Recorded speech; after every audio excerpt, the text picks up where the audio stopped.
જય શ્રી રામ મિત્રો. તો ગુજ્જુ ડિજિટલ ચેનલમાં સ્વાગત છે તમારું. મનસુખ રાઠોડ થયા ગુસ્સે, સાંભળીને ચોંકી જશો. ચાલુ સભામાં દલિત સમાજ વિશે ગેરબંધારણીય શબ્દો બોલ્યા રવિરામ બાપુ અને મનસુખભાઈ રાઠોડે ફોન કરીને રવિરામ બાપુના ગોબા ઉપાડી લીધા. સાંભળો કોલ રેકોર્ડિંગ. જો અમારી ચેનલ પર નવા હોય તો લાઇક, શેર અને સબસ્ક્રાઇબ કરવાનું ભૂલતા નહીં. સાવરકુંડલામાં એક બાજુનું ગામ છે ને, મંગો હરિજન શુદ્ર જ્ઞાતિનો માણસ. પણ સાહેબ, હરિજન એટલે ખરા અર્થમાં હરિજન, હરિજન, હરિનો જન. અને એવું કહેવાય કે એને ભગવાન મળી ગયા.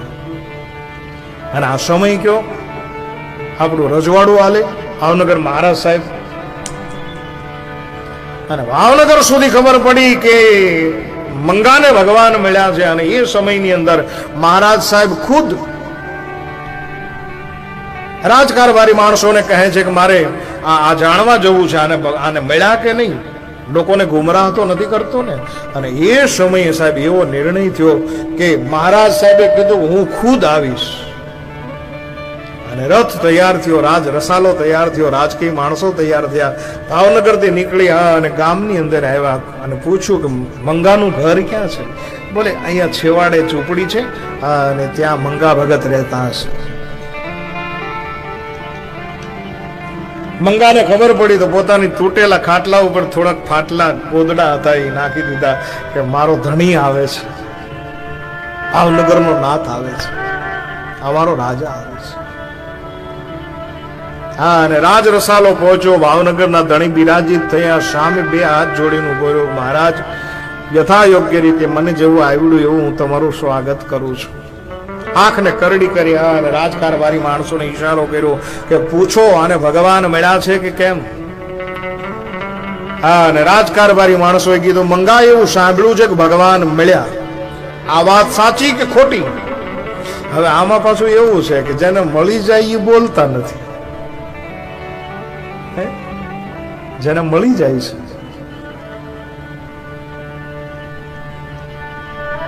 जिनको प्राप्त हो चुका है वहां वाणी विराम ले लेती है. એટલે મંગાએ પોતાના ઉપર ન લીધું, પણ કીધું ભાઈ સમાજ ને ગામ એવું કહે છે કે મને ભગવાન મળ્યા.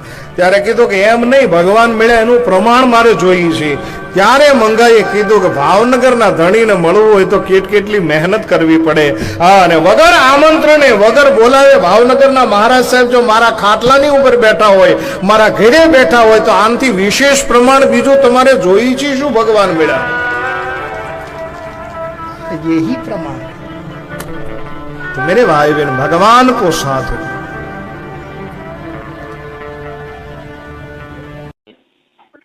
हेलो હાલો, जय श्री राम.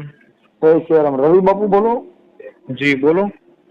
હા બાપુ, આપણી કથા એક તુલસી પ્રભુ ધામમાં કથા કરી હતી હમણાં તમારો કથાનો કાર્યક્રમ હતો. ના, આપ કોણ બોલો છો? હું સામાજિક કાર્યકર મનસુખભાઈ ગોવિંદભાઈ રાઠોડ રામોદ થી બોલું. અચ્છા અચ્છા, બોલો બોલો. હા, એટલે તમે એમાં વણકર નું તમે એક ઇતિહાસ આપ્યો છે, એમાં શૂદ્ર કીધું છે. ના ના.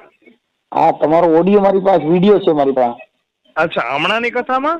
હા, હમણાંની કથા કાલે અપલોડ થયો છે. હા હા, કાલે અમારી કથા એક ગલસાણા ચાલે છે સાહેબ. હા, એમાં તમે બોલ્યા છો હા હા, કે મંગો હરિજન હા હા હા, અને શૂદ્ર હતો. મારે જોવું પડશે સાહેબ. મેં એ ટૂંકમાં કથા તો મેં ઘણી વાર કીધેલી છે. આ કાલનો પ્રોગ્રામ છે, એક દિન પેલા અપલોડ થયો છે એવું આમાં બતાવે. ના કઈ નહીં, હું હમણાં જોઈ લઉં છું સાહેબ. હા, એટલે શું કે આ તો તમે કથાકાર છો, પણ જાતિને નીચે બતાવી એ શૂદ્ર. નહીં, મારી 100% હું એ કાન પકડું છું સાહેબ.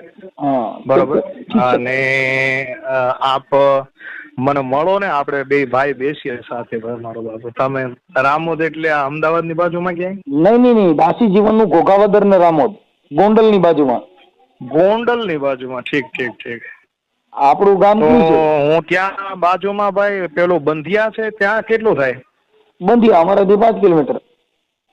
તો પછી હું તમને ચોક્કસ મળીશ સાહેબ.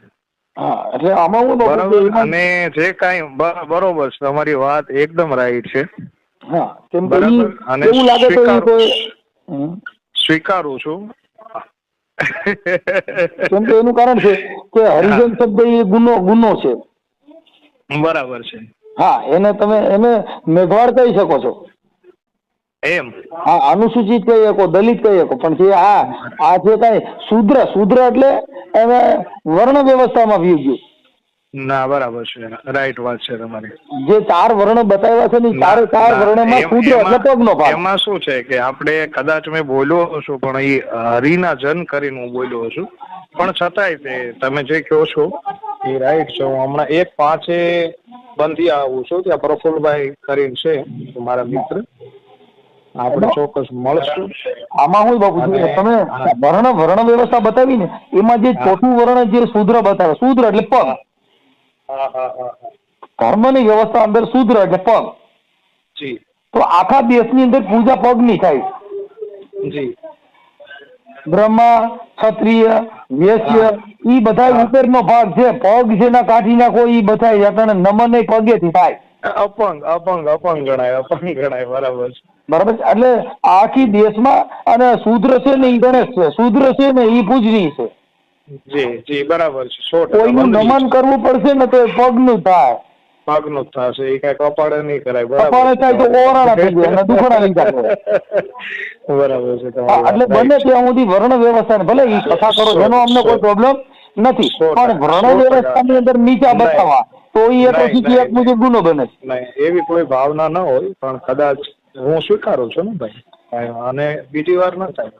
એમાં શું છે બાબુ, ભલે તમે સ્વીકારો, પણ કહેવાનું ઈ છે કે એકનો મહાન બનાવો, નાને નીચા બતાવવા. હવે જે માના કુખેથી જેના એમાં ઊંચા નીચો ક્યાંયથી જણાતો નથી. જો કે તમે કથા છે તો એનો આખો તમારે આનો અભિપ્રાય કરવો પડે. હું એક ગાયક કલાકાર છું. એમ. હા, મારો દીકરો પણ ગાયક કલાકાર છે. ઈ એનો અમારે રિયાઝ કરવું પડે. અમે રિયાઝ કરી એટલે કયું ભજનનો કેમ ઢંઢાટ લેવો છે ઈ અમારે અગાઉ એનું રિયાઝ કરવું પડે. બરાબર રાઈટ. એમ આ તમે જે કથા કરો છો એ તમારે એનું રિયાઝ કરવું પડે કે ભૂલભાઈ સાહેબ ઓલું પેલું થાય. કેમ નહીં. હા, એટલે મુદ્દો એવો છે કે ભલે કરો એનો પ્રોબ્લેમ નથી, પણ વર્ણન નીચે બતાવો તો એ વ્યાજબી વાત નથી. નહીં થાય બરાબર. ભલે. હા, કાંઈ વાંધો નહીં. અને મળશું આપણે ચોક્કસ. અને આ રવિરામ બાપુ વિશે તમારું શું કહેવું છે? જાહેરમાં આવા શબ્દ બોલવા જોઈએ કે ના બોલવા જોઈએ? કોમેન્ટ બોક્સમાં જરૂરથી જણાવજો.